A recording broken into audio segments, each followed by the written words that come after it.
अब numerical analysis करते हैं। न्यूमेरिकल एनालिसिस को ध्यान से देखें। From Coulomb's law, Coulomb's law से हम क्या जान रहे हैं? Magnitude of force equals to k q1 q2 by r square. तब जब दो पॉइंट चार्जेज जिसका मैग्नीट्यूड q1 और q2 है और r सेपरेशन पे है, तब ठीक। अच्छा, यहीं से फॉर, ध्यान से देखिएगा, यहीं से F इक्वल्स टू क्या हो जाएगा? या ऐसे ऐसे ऐसे लिखें, फॉर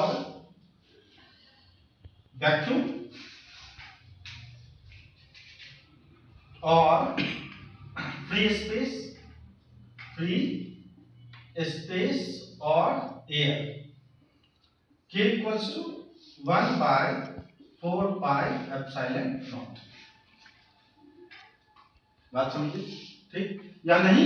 अगर ये टॉपिक नहीं, k equals to 1 bye 4 pi epsilon naught, therefore so F electrostatic force in free space या वैक्यूम या एयर, F इक्वल्स टू क्या हो जाएगा?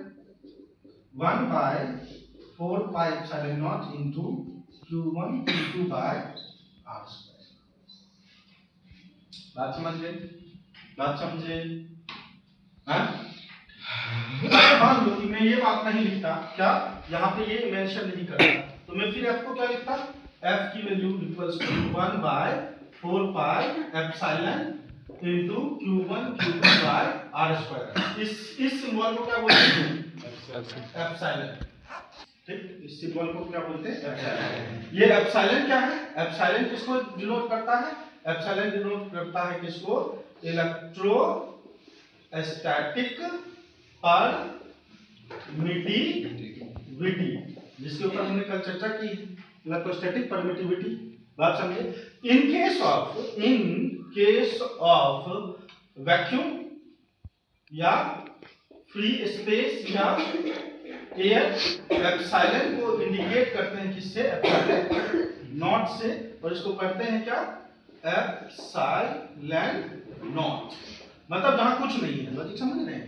फ्री स्पेस के लिए, बात समझे? तो फ्री स्पेस के लिए therefore for free space k की वैल्यू क्या हो जाती है? 1 बाय 4 पाई एप्सिलॉन नॉट। और for any medium, for any, कोई दो चार्ज पार्टिकल के बीच में फ्री स्पेस नहीं हो, कोई भी मीडियम हो, मान लो कोई भी मीडियम है इसके बीच में, एनीवन, तो उसके लिए तब फॉर ये क्या होगा? ये वैल्यू किसी मीडियम के लिए की बात करें तो इसी F को हम क्या लिख देंगे? F इक्वल्स टू 1 बाय, अच्छा मीडियम के लिए मान लो m से डिनोट कर दो, 4 pi epsilon m into q1 q2 by r square, है ना? और फॉर फ्री स्पेस या वैक्यूम या एयर के लिए F नॉट से डिनोट कर ले, equals to 1 bye 4 pi epsilon naught into q1 q2 by r square. बात समझ पाए? Any doubt? अच्छा, ध्यान से देखना। फॉर फ्री स्पेस के लिए k की वैल्यू क्या होती है? 9.0 into 10 to the power 9 metre square पर कूलम स्क्वायर होती है। k की वैल्यू यही होगी ना? k की वैल्यू क्या हो जाएगी? इतनी, यानी इसका यूनिट क्या हो जाएगा? k निकालेंगे तो क्या आ जाएगा? fr square by q1 q2। f का मतलब न्यूटन, r का मतलब मीटर स्क्वायर, अगर यूनिट में कन्वर्ट करते हो q1 q2 कूलम स्क्वायर हो जाएगा। इतना होता है। अगर सपोज करो कि इस वैल्यू को हम यहां से अगर इसी यहां से unit of electrostatic permittivity, electrostatic permittivity का ऐसा यूनिट क्या हो जाएगा? इलेक्ट्रोस्टैटिक परमिटिविटी क्या आ जाएगा? ध्यान से देखो फॉर्मूले से, ये epsilon naught equals to epsilon naught यहां जाएगा तो ये नीचे आ जाएगा 1 bye 4 pi F naught into Q1 Q2 by R square, यही होगा। बात समझे? तो ध्यान से देखिए, इसका ऐसा यूज क्या हो जाएगा, 4 पाई को छोड़ दें, न्यूमेरिकल वैल्यू है एफ फोर्स का क्या है, न्यूटन पर न्यूटन, और ये क्या है, कूलॉम स्क्वायर पर मीटर स्क्वायर। अगर ठीक से लिख दे तो कूलॉम स्क्वायर पर न्यूटन मीटर स्क्वायर। लॉजिक समझ पा रहे? बात समझे? कोई डाउट? अच्छा, एक चीज, दूसरा चीज, because k equals to 1 bye 4 pi epsilon naught, free space के लिए बात कर रहे हैं, therefore epsilon naught equals to what, 1 bye 4 pi k, है ना, equals to 1 bye 4 into 22 by 7 into 9.0 into 10 to the power 9। इस वैल्यू को आप कैलकुलेट कर दोगे तो ये वैल्यू आ जाएगा कितना, 8.85 इंटू 10 टू द पावर -12। बात समझे? बात समझ पाए? ये वैल्यू कितना आ जाएगा, 8.85 इंटू 10 टू द पावर -12। ऐसा यूनिट क्या हो जाएगा, कूलॉम स्क्वायर पर न्यूटन मीटर स्क्वायर। समझ गए? बात समझे? कोई डाउट? ठीक, तो दो बातें आपको याद रखनी है, जिसके लिए for free space, for free space कभी जरूरत पड़ जाए, के की वैल्यू कितनी होती है, 9.0 into 10 to the power 9 newton metre square पर कूलॉम स्क्वायर। ठीक, और एप्सिलॉन नॉट की वैल्यू क्या होती है, 8.85 into 10 to the power -12 coulomb square पर न्यूटन मीटर स्क्वायर। आप समझिए? कोई डाउट? ठीक, ये इसको हम क्या बोलते हैं, इलेक्ट्रोस्टैटिक परमिटिविटी। कल डिस्कस किया था, किसी भी मीडियम, बच्चे देखो, किसी भी मीडियम को लें, अब ध्यान से समझो इसका एनालिसिस, किसी भी मीडियम को ले लें, किसी भी मीडियम को, तो जब फ्री स्पेस, अगर चार्ज पार्टिकल के बीच में कोई मटेरियल मीडियम नहीं है, चार्ज पार्टिकल के बीच में, तब एप्सिलॉन नॉट की वैल्यू क्या होती है, मैक्सिमम।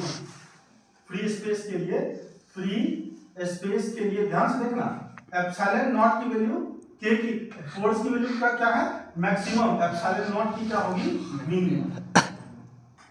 जब कुछ नहीं है, एप्सिलॉन नॉट की वैल्यू क्या होगी, मिनिमम। आप एक्सपेरिमेंटल डेमोंस्ट्रेशन करेंगे जो कूलॉम्स ने किया, कूलॉम्स ने किया, दो चार्ज पार्टिकल लेंगे, उसके बीच में कोई मीडियम नहीं रहने देंगे, और अलग अलग मीडियम डाल के देखेंगे, तो देखेंगे सबसे ज्यादा फोर्स कब लग रहा है, जब कोई मीडियम नहीं है। बात समझो? कोई मीडियम नहीं है का मतलब एयर है तो कोई बात नहीं, जैसा आपको पिछले क्लास में डिस्कशन करते हैं। अगर कोई भी मटेरियल मीडियम होगा, कोई भी मटेरियल मीडियम होगा, तो एप्सिलॉन एन की वैल्यू हमेशा बड़ी होगी किससे, एप्सिलॉन नॉट से, कोई भी मटेरियल मीडियम होगा। बात समझ पाए? अच्छा, ध्यान से देखिए, और फोर्स क्या है, फोर्स इनवर्सली प्रोपोर्शनल है किसके, एप्सिलॉन के।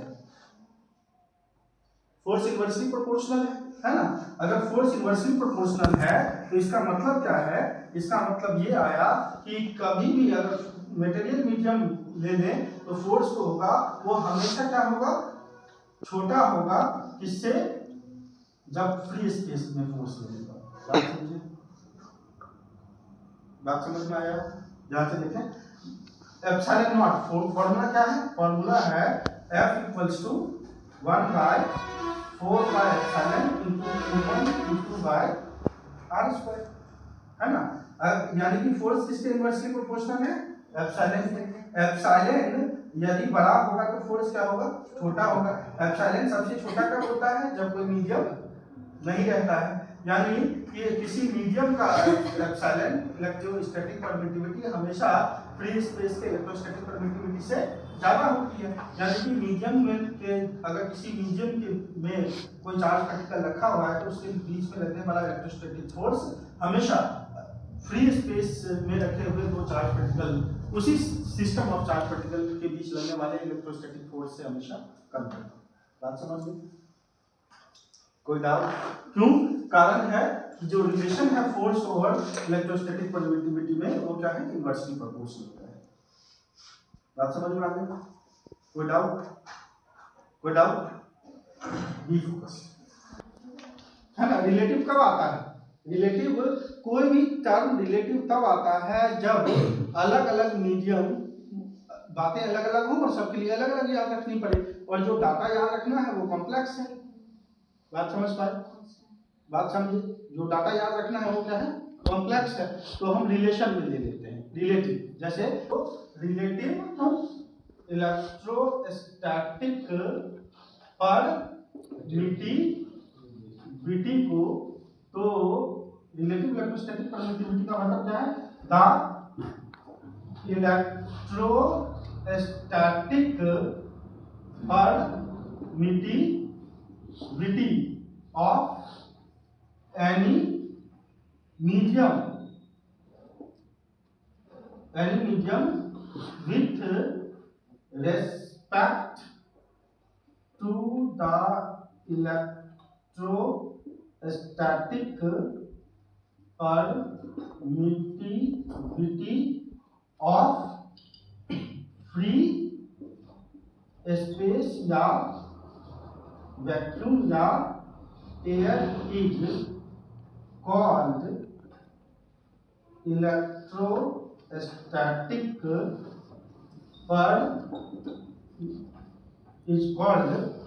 relative electrostatic permittivity, relative electrostatic permittivity।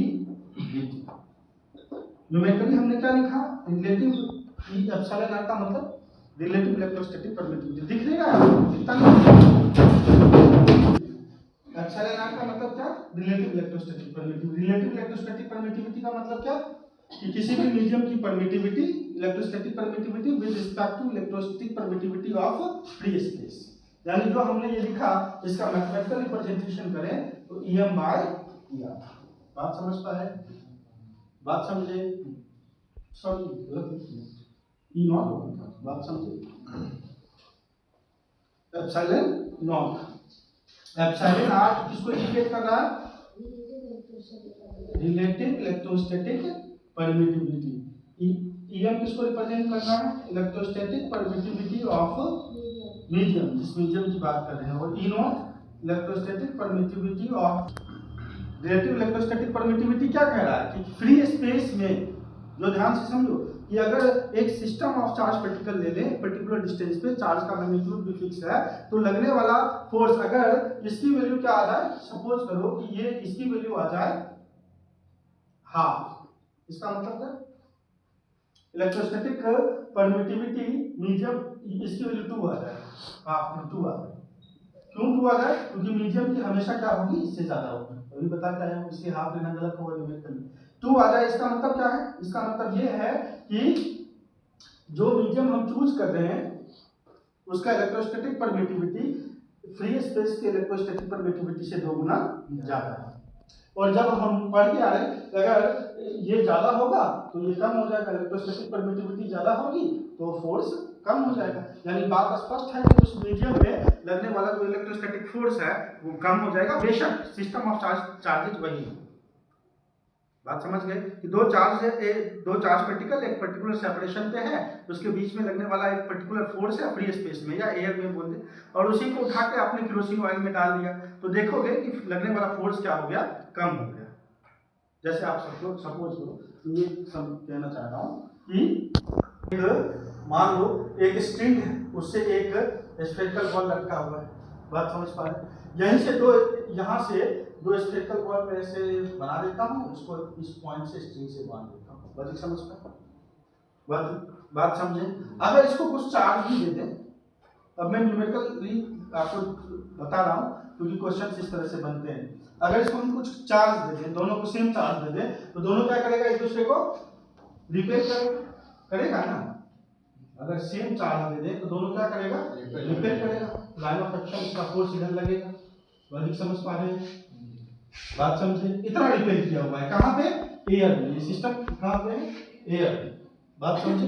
अब इसी चार्ज पार्टिकल को आप मान लो कि किसमें डुबा दिए, वाटर, किसमें डुबा दिए, वाटर, किसमें डुबा दिए, वाटर में, तो आप देखेंगे कि ये जो सेपरेशन इतना है ना, ये एंगल मान लो 60 डिग्री का यहाँ पे एंगल फॉर्म कर रहा है, इतना एंगल कर रहा है। जब वाटर में डुबा देंगे तब अब वाटर में ये मान लो एयर था, उस वाटर के लिए अलग ले लेते हैं। जब वाटर में डुबा देंगे तो आप देखेंगे कि जो एंगल है ना ये 30 डिग्री का हो गया। इसका मतलब था कि जो इनके ऊपर यहाँ पे पीछे प्लस चार्ज है, यहाँ भी क्या है प्लस चार्ज है, यहाँ भी प्लस चार्ज है, सिस्टम ऑफ चार्ज वही है। अगर पहले इसके ऊपर Q1 चार्ज था, इसके ऊपर Q2, अभी भी Q1 है और क्या है Q2। लेकिन अब ये 30 डिग्री का एंगल क्या शो कर रहा है कि बीच में लगने वाला फोर्स क्या हो गया, कम हो गया। बात समझ पाए? सिस्टम ऑफ चार्ज पार्टिकल वही था, लेकिन आप जब इसमें डुबा दिए तो कम हो गया। क्यों कम हो गया? क्योंकि मीडियम चेंज हो गया, बदल गया। ये एक्सपेरिमेंटल डेमोंस्ट्रेशन जो शो करता है किसी मटेरियल मीडियम में जो इलेक्ट्रोस्टैटिक फोर्स ऑफ अट्रैक्शन होता है वो गवर्न होता है किसके द्वारा, मटेरियल मीडियम के प्रॉपर्टी के द्वारा। उस मटेरियल मीडियम की उस प्रॉपर्टी को हम क्या बोलते हैं, इलेक्ट्रोस्टैटिक परमिटिविटी। बात समझे?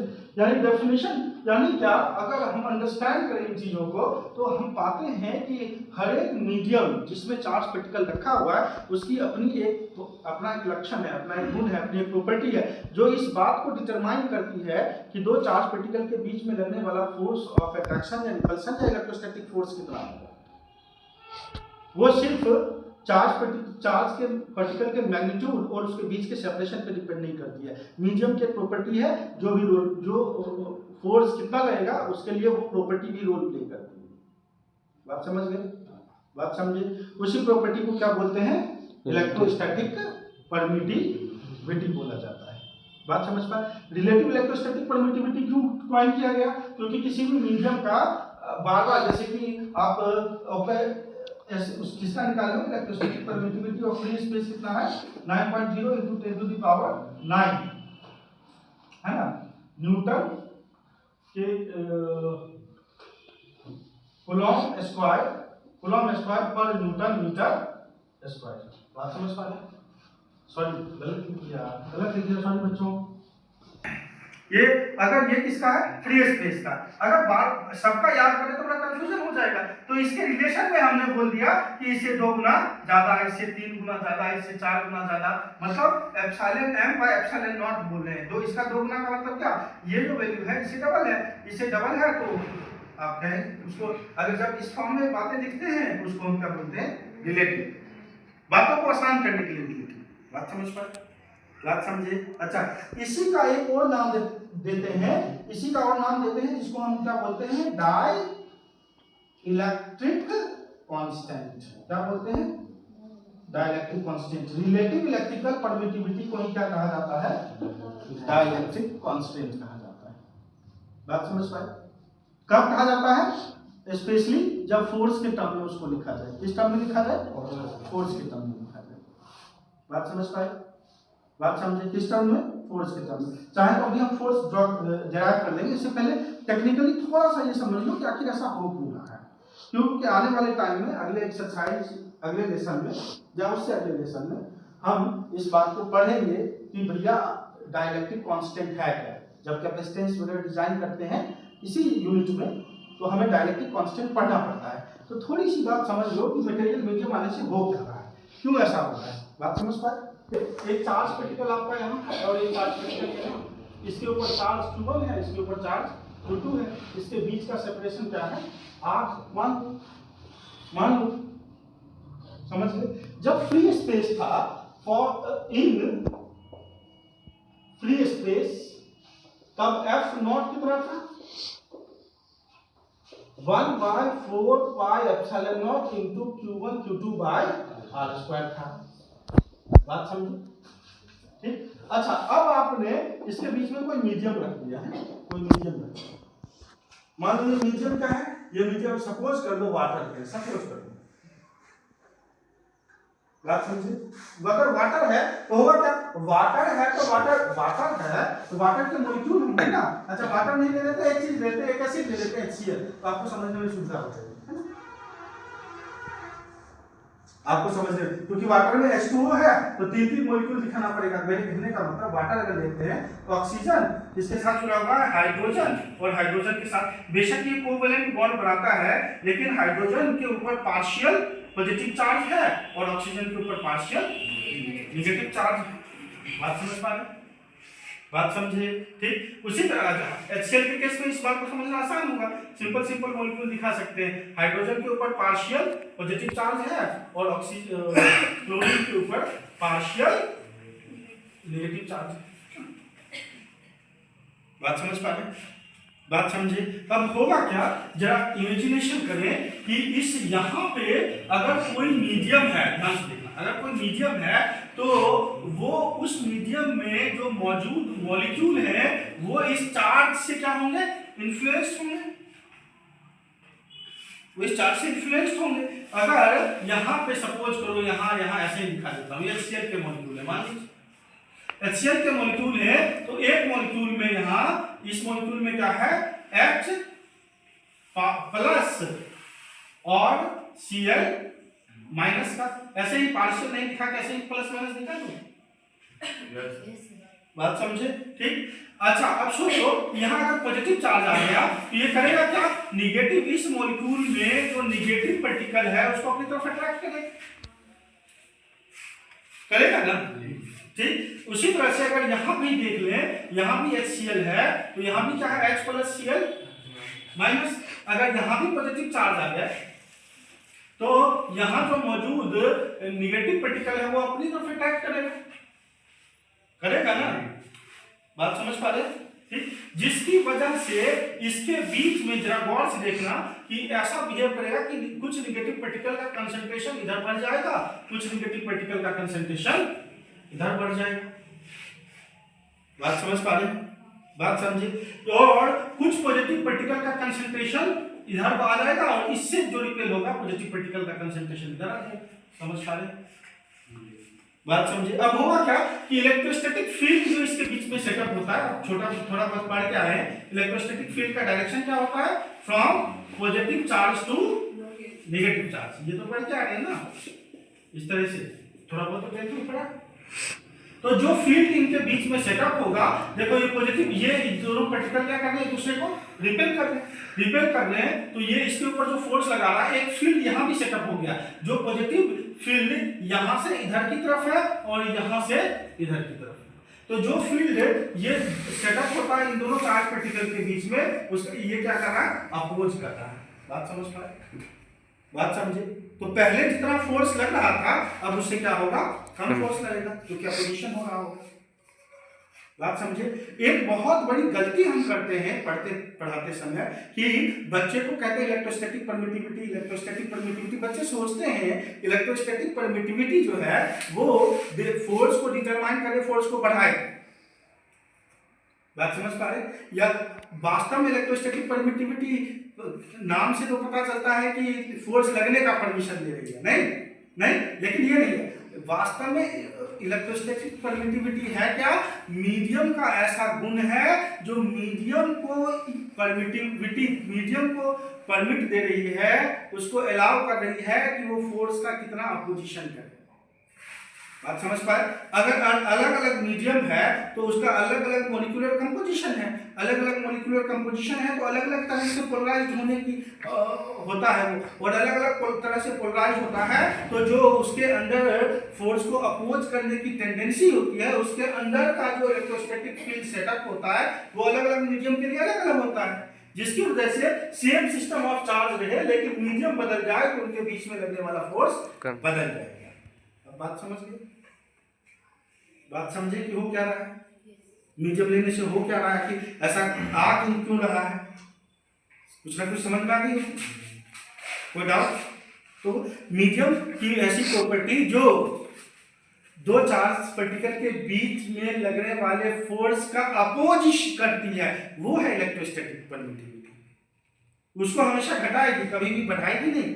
सबसे ज्यादा कब होगा, जब दो चार्ज पार्टिकल के बीच में सबसे ज्यादा कब होगा, जब बीच में कोई मीडियम नहीं है। जब बीच में कोई मीडियम नहीं है। कम कब होगा, जितना ज्यादा बेटर पोलराइज होने वाला मीडियम इसके अंदर होगा उतना कम होगा। क्यों? क्योंकि बेटर पोलराइज होगा, बेटर तो अपोजिट डायरेक्शन में लगने वाले इलेक्ट्रोस्टैटिक फील्ड को वो ज़्यादा उसके इंटरनल जो फील्ड सेटअप होगा वो अब इस तरह से होगा कि जो एक्सटर्नल इन दोनों के बीच में फील्ड सेटअप था उसका ज़्यादा विरोध करेगा। अगर ऐसा होगा तो जो इन दोनों के बीच लगने वाला फोर्स है वो कम होगा। समझ गए? ये आखिरकार कि हर एक मीडियम का अपना एक मॉलिक्यूलर कंपोजिशन है, जिसकी वजह से हर एक मीडियम का अपना जो दो चार्ज पार्टिकल के बीच में लगने वाला फोर्स है उस फोर्स को सेटअप करने के लिए जो फील्ड है ये खुद का अपना एक फील्ड पैदा करके उसको क्या कर रहा है, अपोज कर रहा है, तोड़ रहा है, कमजोर कर रहा है। बात समझ पाए? कोई डाउट? तो वास्तव में अंडरस्टैंडिंग इलेक्ट्रोस्टैटिक परमिटिविटी की ये समझ गए? ठीक ना। एफ नॉट इक्वल्स टू है क्या हमारे पास, एफ नॉट है 1/4 pi epsilon naught q1 q2 by r square. अब एफ नॉट कहेंगे किसको? एफ नॉट का मतलब क्या? Electrostatic force between two charge particles in free space और एयर और वैक्यूम। आपको सर दर्द करने लगा है क्या? मैं ज्यादा जोर जोर से बोल रहा हूँ। F equals to 1/4 pi epsilon naught into q1 by q2 r square. ठीक है, ये क्या है? ये है कौन सी? Force between particles in free space, है ना। अच्छा, इन एनी मीडियम, किसी मीडियम में F अगर यहाँ पे ऐसा है, ध्यान से देखें तो एप्सिलॉन नॉट यहाँ से क्या आ जाएगा? Epsilon naught equals to 1/4 pi F naught into q1 q2 by r square, है ना। और किसी मीडियम में, in any medium fm equals to 1/4 pi epsilon m into q1 q2 by r square, because therefore 1/4 pi epsilon naught into q1 q2 by r square. और हम जानते हैं as we know जैसा हम जानते हैं एप्सिलॉन r क्या है? k का मतलब डाइलेक्ट्रिक कांस्टेंट, k का मतलब dielectric constant. k equals to epsilon r equals to what? Epsilon m by epsilon naught. ये हम अभी पढ़ के आ रहे हैं, है ना। तो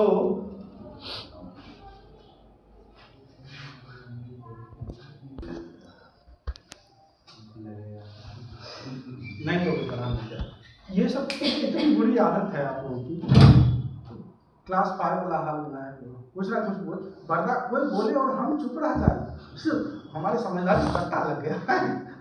दूसरा ज्यादा समझदार हो जाए। आप बेवकूफ हो जाए। Epsilon r equals to epsilon m by epsilon naught. अब देखो एप्सिलॉन m की वैल्यू कितनी है, डाल दो। मान लो इक्वेशन 2 है ये, और ये क्या है? इक्वेशन 1 है। तो एप्सिलॉन r क्या हो जाएगा? एप्सिलॉन r हो जाएगा कितना? एप्सिलॉन r है epsilon m by epsilon naught, और एप्सिलॉन m है कितना?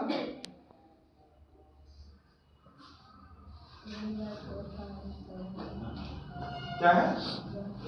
1/4 pi epsilon naught into q1 q2 bye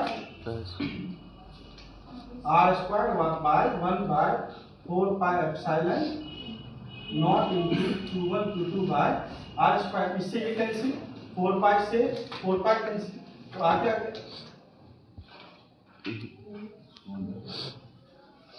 यहाँ पे ये था ना f m और f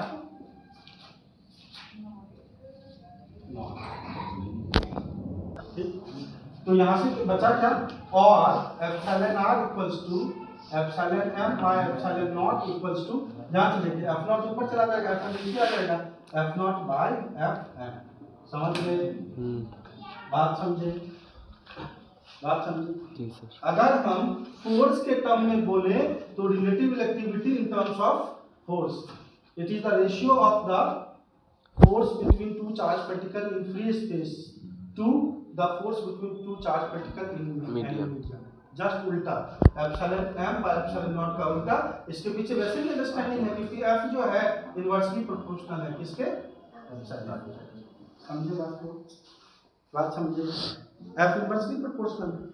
अगर epsilon R F bye epsilon not है तो फोर्स के टर्म में क्या हो जाएगा, एफ नॉट बाय एफ। समझ गए? और अक्सर इस बात को बच्चे जरूर कर देते हैं, तो जल्दी में लिख देते हैं F M by F naught. समझ पाए? आप समझिए। और मोस्टली जब एप्सिलॉन आर को इसके टर्म में लिखा जाता है, फोर्स के टर्म में लिखा जाता है, तभी इसको कहते हैं क्या, डाई इलेक्ट्रिक कांस्टेंट, और डिनोट करते हैं किससे, बात समझे, बात समझे, कोई डाउट? अच्छा, अब आपसे एक क्वेश्चन बोर्ड में पूछ देता है, बच्चे गलत करके आ जाते हैं। ऐसा है, unit of relative electrostatic permittivity. Relative electrostatic permittivity का ऐसा यूनिट क्या होगा, क्या होगा, यूनिटलेस, कोई यूनिट नहीं होगा। जब भी रिलेटिव आता है कोई भी चीज तो यूनिटलेस हो जाता है। क्यों? क्योंकि जो क्वांटिटी ऊपर होती है वही क्वांटिटी नीचे होती है।